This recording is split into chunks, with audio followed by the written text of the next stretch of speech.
বিশ্বখ্যাত সমাজসেবী এবং আধ্যাত্মিক নেতা প্রিন্স করিম আগা খান মারা গেছেন। তার দাতব্য প্রতিষ্ঠান আগা খান ডেভেলপমেন্ট নেটওয়ার্ক আজ বুধবার এই ঘোষণা দিয়েছে।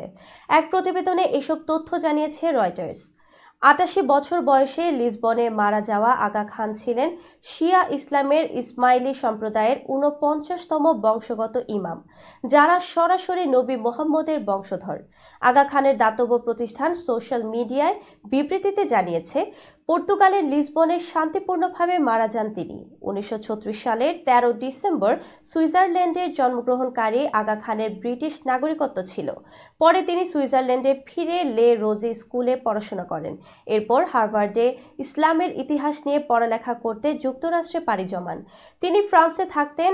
আগা খানের দাদা স্যার সুলতান মোহাম্মদ শাহ আগা খান মারা গেলে ২০ বছর বয়সে শিয়া ইসলামী মুসলিমদের ইমাম নিযুক্ত হন আগা খান। রয়টার্স জানিয়েছে, আগা খানের মনোনীত উত্তরসূরির নাম ঘোষণা করা হবে।